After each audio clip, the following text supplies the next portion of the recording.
அனைத்து தமிழ் மக்களுக்கும் கணேஷின் பணிவான வணக்கம். வாங்க ஃப்ரெண்ட்ஸ், மார்க்கெட் பற்றி டிஸ்கஸ் பண்ணலாம்.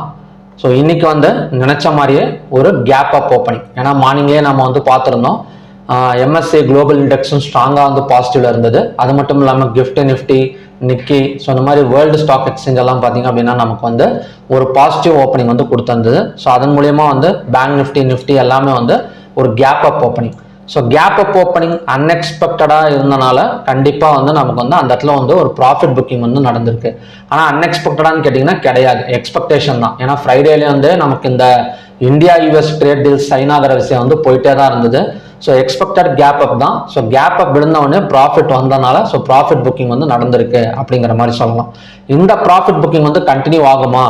என்னதான் ப்ராஃபிட் புக்கிங் நடந்தாலுமே ஸோ பேங்க் நிஃப்டி ஒரு 384 பாயிண்ட்ஸ் பாசிட்டிவ்லையும் நிஃப்டி ஒரு 231 பாயிண்ட்ஸ் பாசிட்டிவ்லையும் தான் நமக்கு க்ளோஸ் ஆயிருக்கு. ஓகேங்களா? ஸோ இது கண்டினியூஸா இறங்குமா, இல்லை ஏதாவது ஒரு சைட்வேஸா, இல்லை மறுபடியும் எங்கேயாச்சும் ஒரு சப்போர்ட் எடுத்து மேலே வருமா அப்படிங்கிறது பார்க்கறதுக்கு முன்னாடி ஸோ நம்ம மற்ற டீட்டெயில்ஸ் எல்லாம் கொஞ்சம் வாட்ச் பண்ணிட்டு வந்துடலாம்.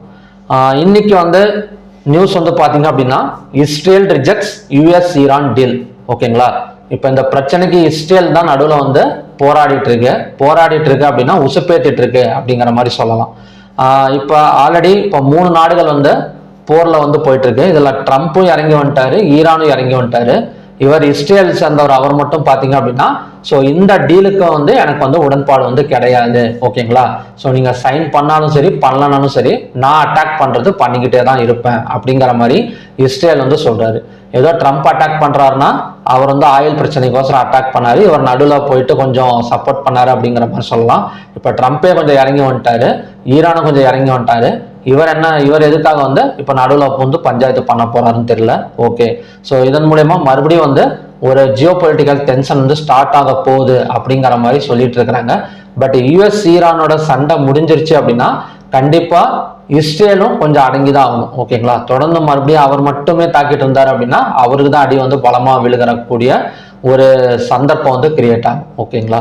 நெக்ஸ்ட் இப்ப யூஎஸ் ஈரான் டீல் நடக்க போகுது.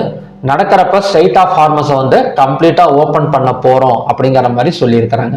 ஸோ அப்படி ஓப்பன் பண்ணா அங்க கிராஸ் ஆகிற ஷிப்ஸுக்கெல்லாம் பாத்தீங்க அப்படின்னா கண்டிப்பா அதாவது ஒரு டிரான்சிட் ஃபீஸ் மாதிரி கட்டிட்டு தான் போகணும் அப்படின்னு சொல்லியிருக்கிறாங்க ஈரான், அதுக்கப்புறம் பார்த்தீங்கன்னா ஓமன். ஓகேங்களா?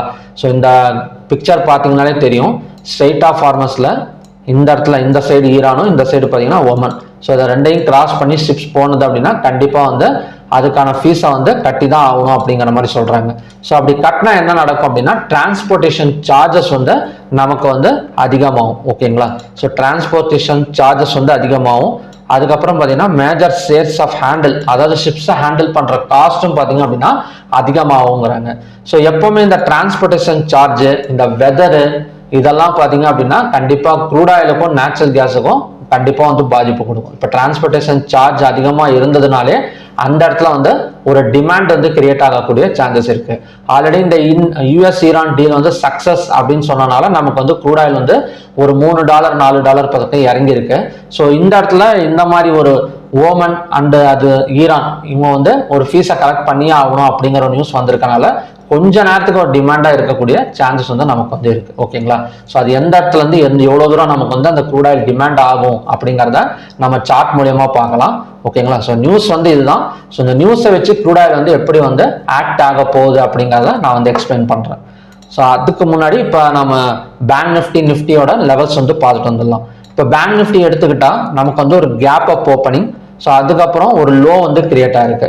ஸோ பேங்க் நிஃப்டி சென்செக்ஸ் எல்லாத்துலயுமே ஒரே மாதிரி பேட்டர்ன் தான் கிரியேட் ஆயிருக்கும். எப்படி அப்படின்னா ஒரு கேப் அப் எழுந்திருக்கு, ஒரு ப்ராஃபிட் புக்கிங் மூலியமா நமக்கு மறுபடியும் அந்த சார்ட் இறங்கி இருக்கு. ஓகேங்களா? ஸோ க்ளோஸுக்கு மேல ஓப்பனிங் கொடுத்தது அப்படின்னா நமக்கு இந்த லோ நெக்ஸ்ட் டபுள் பாட்டம் சப்போர்ட்டா நமக்கு ஒர்க் ஆகும். ஓகேங்களா? ஸோ இந்த லோ பார்த்தீங்க அப்படின்னா நமக்கு டபுள் பாட்டம் சப்போர்ட்டா ஒர்க் அவுட் ஆகும். ஒரு நிமிஷம்.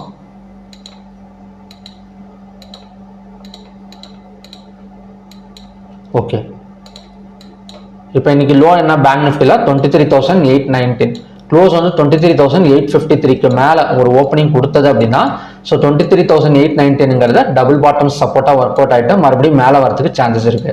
ஸோ இந்த லோவையும் தாண்டி ஒரு கேப் டவுன் விழுந்தா மட்டும்தான் நமக்கு வந்து நெக்ஸ்ட் டார்கெட் அண்ட் சப்போர்ட்டுங்கிறது 23,646. ஸோ இந்த சப்போர்ட் வந்து ஒரு கேப் ஃபில்லிங் சப்போர்ட்டா வந்து எடுத்துருங்க. ரெசிஸ்டன்ஸ்ங்கிறது இந்த இடத்துல பாத்தீங்கன்னா அப்படின்னு ஒரு டபுள் டாப் ரெசிஸ்டன்ஸ் வந்து எடுத்திருக்கு 24,011 தான் பாத்தீங்க அப்படின்னா நாளைக்கான ரெசிஸ்டன்ஸ் ஜோன் நிஃப்டியை பொறுத்த வரைக்கும். ஓகேங்களா. ஸோ நெக்ஸ்ட் வந்து பேங்க் நிஃப்டி பார்க்கலாம்.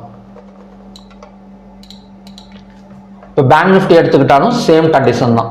ஸோ நெக்ஸ்ட் வந்து பேங்க் நிஃப்டியை பொறுத்த வரைக்கும் இந்த லோ தான் நாளைக்கான டபுள் பாட்டம் சப்போர்ட். எப்போ அப்படின்னா க்ளோஸுக்கு மேலே ஓப்பனிங் கொடுக்கணும். நெக்ஸ்ட் ரெசிஸ்டன்ஸ்ங்கிறது 57,586. நெக்ஸ்ட் சப்போர்ட்டுங்கிறது 56,875. ஓகேங்களா. ஸோ 875ங்கிறது ஒரு ஸ்ட்ராங் சப்போர்ட் ஜோன் பேங்க் நிஃப்டியை பொறுத்த வரைக்கும். அதே மாதிரி நிஃப்டியோட கேப் ஃபில்லிங் சப்போர்ட்டுங்கிறது 23,646. நாளைக்கு க்ளோஸுக்கு கீழே ஓப்பன் ஆனால் கொஞ்சம் செல்லிங் ப்ரெஷர் இருக்கும். இல்லைன்னா க்ளோஸுக்கு மேலே ஓப்பனிங் கொடுத்தது அப்படின்னா கண்டினியூஸாக பையிங் போகிறதுக்கு சான்சஸ் இருக்கு. நெக்ஸ்ட் வந்து சென்செக்ஸ் சேம் கண்டிஷன் தான். இன்னைக்கான லோ தான் நாளைக்கான சப்போர்ட் 76,150. அதே மாதிரி நெக்ஸ்ட் சப்போர்ட் ஜோனுங்கிறது 75,619. ரெசிஸ்டன்ஸ்ங்கிறது 76,786. நெக்ஸ்ட் வந்து ஃபின் நிஃப்டி பார்க்கலாம். ஸோ ஃபின் நிஃப்டியோட கண்டிஷனும் அதே தான். ஸோ ஃபின் நிஃப்டிக்கான நாளைக்கு சப்போர்ட் ஜோன் 26,234. சப்போர்ட் 2ங்கிறது 25,966. எப்பவுமே வந்து சார்ட்ல வந்து சப்போர்ட் 1, சப்போர்ட் 2, சப்போர்ட் 3, சப்போர்ட் 4 நிறையலாம் டிரா பண்ணாதீங்க. ஓகேங்களா. ஒரு சப்போர்ட் ஒரு ரெசிஸ்டன்ஸ் டிரா பண்ணிக்கோங்க. இந்த எக்ஸ்ட்ரா சப்போர்ட் நான் ஏன் டிரா பண்ணிருக்கேன் அப்படின்னா இந்த கேப் ஃபில்லிங் நடந்தா இங்க வந்து ரெக்கவரி ஆகிறதுக்கு சான்சஸ் இருக்கலாம் அப்படிங்கிற ஒரு காரணத்துக்காக தான் இந்த எக்ஸ்ட்ரா சப்போர்ட் வந்து டிரா பண்ணியிருக்கேன். ஸோ எப்பவுமே சப்போர்ட் 1, சப்போர்ட் 2 அதை பிரேக் அவுட் பண்ணா பிரேக் அவுட், அவ்வளவுதான். இந்த 3 கண்டிஷன்ல தான் நம்ம வந்து சப்போர்ட் அண்ட் ரெசிஸ்டன்ஸ் வந்து டிரா பண்ணமே தவிர S1, S2, S3, S4 அந்த மாதிரி டிரா பண்ணிட்டே போனீங்க அப்படின்னா ஆவரேஜ்ல போய் மாட்டிக்குவீங்க. ஓகேங்களா. இப்போ S1 வந்து கீழே இறங்குதுன்னு வச்சுக்கோங்களா, சரி S2 வந்து மேலே வருதுன்னு நினைச்சிட்டு மறுபடியும் பை பண்ணுவீங்க, மறுபடியும் S3 வந்தா மறுபடியும் பை பண்ணுவீங்க. அன்னைக்குன்னு பார்த்து ஒன் சைடு வந்துச்சு அப்படின்னா கண்டிப்பா வந்து முடிச்சு விட்டு போயிடும். அதனால ஒரு சப்போர்ட் ஒரு ரெசிஸ்டன்ஸ் டிரா பண்ணிக்கோங்க. அதே தான் நம்ம பிரேக் அவுட் ஆகும் பார்க்கணும். ஓகேங்களா. ஸோ அப்படிதான் நான் வந்து எடுப்பேன். இன்னைக்கு வந்து எக்ஸ்ட்ரா சப்போர்ட் எடுத்திருக்கிற காரணம் வந்து அந்த கேப் ஃபில்லிங் நடந்தா அங்கிருந்து ரெக்கவரி ஆகும் அப்படிங்கிறதுக்காக தான். நெக்ஸ்ட் வந்து mid cap Nifty. So mid cap நிஃப்டியோட சப்போர்ட் வந்து 14,398. ரெசிஸ்டன்ஸ்ங்கிறது 14,539. சப்போர்ட் 2ங்கிறது 14,296 இந்த gap filling. So okay friends, இதான் பார்த்தீங்கன்னா நாளைக்கான கண்டிஷன்ஸ். இந்தியா விக்ஸ் அதுக்கப்புறம் USD INR. இது இந்தியா விக்ஸ் வந்து நமக்கு வந்து பை சைடு தான் சப்போர்ட் பண்ணுது. அதே மாதிரி USD INR நமக்கு வந்து கொஞ்சம் ஸ்ட்ராங்கா இருக்கனால இன்வெஸ்டர்ஸ் மறுபடியும் உள்ளார வரதுக்கான ஒரு பாசிபிலிட்டிஸ் வந்து இருக்கு. ஓகேங்களா. ஸோ ஓகே ஃப்ரெண்ட்ஸ், நெக்ஸ்ட் வந்து நம்ம க்ரூட் ஆயிலுக்கு போகலாம். இப்போ க்ரூட் ஆயில் பார்த்தீங்க அப்படின்னா நம்ம இப்போ வந்து என்ன பார்த்துருக்கோம், டிரான்ஸ்போர்ட்டேஷன் சார்ஜ்னால கொஞ்சம் டிமாண்ட் இருக்கலாம் அப்படிங்கிற மாதிரி பார்த்துருக்கோம். ஸோ க்ரூட் ஆயில் ஆல்மோஸ்ட் நமக்கு இந்த இடத்துல சப்போர்ட் எடுத்திருக்கு 7,552ல. ஸோ அகைன் இந்த இடம் வந்தால் ஒரு டபுள் பாட்டம் சப்போர்ட் எடுக்கிறதுக்கு சான்சஸ் இருக்கு. அப்படி இல்லாமல் இந்த 7,683 தான் buy side break out point. So அதை தாண்டி ஒரு 15 மினிட்ஸோ 5 மினிட்ஸ் கேண்டலோ க்ளோசிங் வச்சது அப்படின்னா ஸோ நமக்கு கண்டினியூஸாக 7,907 வரைக்கும் வரதுக்கான ஒரு பாசிபிலிட்டிஸ் வந்து நமக்கு வந்து க்ரூட் ஆயில்ல வந்து இருக்கு. ஓகேங்களா. ஸோ க்ரூட் ஆயில் நான் என்னோட டெக்னிக்கல் லெவல்ஸ் படி பார்த்தீங்க அப்படின்னா ஒரு சப்போர்ட்ல நிற்குது அப்படிங்கிற மாதிரி சொல்லலாம். பார்க்கலாம் என்ன மாதிரி வந்து நடக்குது அப்படின்னு. நெக்ஸ்ட் வந்து நேச்சுரல் கேஸ். ஸோ நேச்சுரல் கேஸும் இப்போ நின்றுட்டு இருக்கிறது சப்போர்ட் ஜோன்ல தான் 287.2. ஸோ அதோட டார்கெட் அண்ட் ரெசிஸ்டன்ஸ் வந்து பார்த்தீங்க அப்படின்னா இன்னைக்கான ஹை 292.2 தான் பார்த்தீங்க அப்படின்னா இன்னைக்கான டார்கெட் அண்ட் ரெசிஸ்டன்ஸ் ஜோன். அடுத்தது வந்து கோல்டு. ஸோ கோல்டு ஆல்மோஸ்ட் நமக்கு வந்து டிமாண்டாக தான் போயிட்டு இருக்கு. இப்போ நின்றுட்டு இருக்கிற இடம் ஒரு resistance zone. So gold resistance எடுக்கணும் ஃபியூச்சர்ஸ்ல அப்படின்னா 1,53,820 தான் ஸோ கோல்டுக்கான ரெசிஸ்டன்ஸ் ஜோன். இப்போ ஆல்மோஸ்ட் நமக்கு கோல்டு ஃபாரெக்ஸ் கொஞ்சம் ரெசிஸ்டன்ஸ்ல நிற்கிறதுனால 1,53,254 பிரேக் அவுட் பண்ணா ஸோ நெக்ஸ்ட் டார்கெட் அண்ட் சப்போர்ட்டுங்கிறது 1,52,648.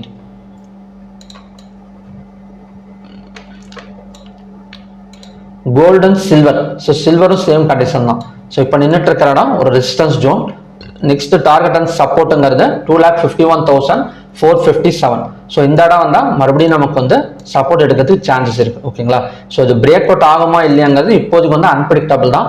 இப்போ இந்த இடத்த வந்து நம்ம வந்து ரெசிஸ்டன்ஸாக மட்டும் பார்க்கலாம், பிரேக் அவுட்டாக வந்து பார்க்க வேணும். ஓகேங்களா. ஏன்னா ஃபாரெக்ஸ்ல வந்து நமக்கு வந்து ரெசிஸ்டன்ஸ் ஜோன்ல வந்து நிற்குது அதனால. Okay. Copper. So copper almost நமக்கு வந்து சப்போர்ட் தான் எடுத்திருக்கு இந்த இடத்துல, அதாவது ஒரு கேப் ஃபில்லிங் சப்போர்ட் வந்து எடுத்திருக்கு. ஸோ இங்கிருந்து ரெக்கவரி ஆனது அப்படின்னா இன்னைக்கான ஹை 1,349.90 வரைக்கும் வரதுக்கான பாசிபிலிட்டிஸ் வந்து நமக்கு காப்பர்ல வந்து இருக்கு. ஸோ ஓகே ஃப்ரெண்ட்ஸ், நெக்ஸ்ட் வந்து ஸ்டாக் ஹீட் மேப் பார்த்தோம் அப்படின்னா எல்லாமே கிரீன் தாங்க. ஒரு பெரிய அளவில் வந்து நமக்கு வந்து ரெட்டுங்கிற சமாச்சாரமே இல்லை, எல்லாமே வந்து கிரீன் தான். அங்கே ஒரு சின்ன சின்ன ரெட்டு மட்டும் இருக்கு. வேர்ல்டு ஸ்டாக் எக்ஸ்சேஞ்ச் அதுவும் பாசிட்டிவ்ல தான் இருக்குது, ஒரு 18 பாயிண்ட். ஸோ ஈவினிங்ல அமெரிக்கன் மார்க்கெட் ஓப்பன் ஆகிறப்ப இன்னொரு 10 பாயிண்டோ 20 பாயிண்டோ மறுபடியும் ஓப்பன் ஆனது அப்படின்னா அகைன் வந்து நமக்கு வந்து ஒரு பை சைடு போகிறதுக்கு சான்சஸ் இருக்கு இந்தியன் மார்க்கெட். ஓகேங்களா? ஸோ நெக்ஸ்ட் வந்து ஓப்பன் இன்ட்ரெஸ்ட் டேட்டா பார்க்கலாம். ஸோ ஓப்பன் இன்ட்ரெஸ்ட் டேட்டாவை பொறுத்த வரைக்கும் கால் ஆப்ஷனை பை பண்ணி புட் ஆப்ஷனை செல் பண்ணியிருக்கிற மாதிரி தான் க்ளோசிங் வரைக்குமே இருந்தது. ஸோ என்னதான் நமக்கு வந்து ஒரு ப்ராஃபிட் புக்கிங் நடந்தாலுமே ஓப்பன் இன்ட்ரெஸ்ட் டேட்டா சப்போர்ட் பண்றது கால் ஆப்ஷனை, அதே மாதிரி புட் ஆப்ஷன் செல்லிங் சைடில் புட் ஆப்ஷன்ஸ் ப்ரெஷர் இருக்கு. ஓகேங்களா? நெக்ஸ்ட் வந்து என்எஸ்சியில் மொத்தம் 3453 ஸ்டாக்ஸ் வந்து ட்ரேட் ஆயிருக்கு.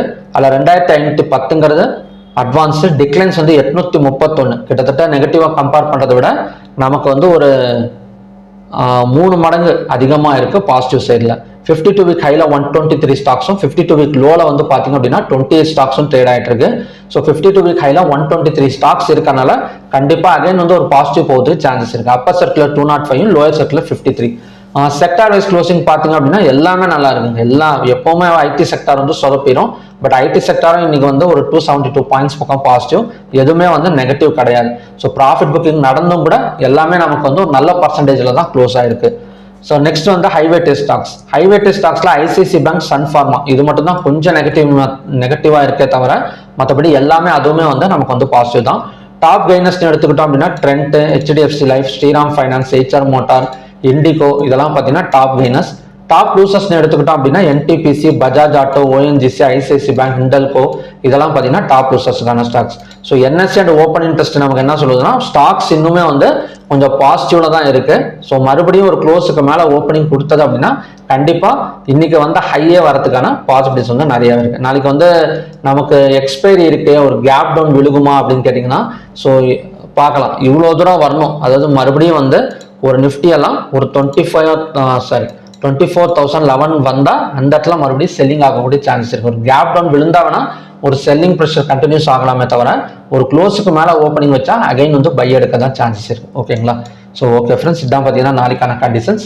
மறுபடியும் பார்த்தீங்க அப்படின்னா நல்ல ப்ரிடிக்ஷன் வீடியோட நான் உங்களை மீட் பண்றேன். Thank you very much.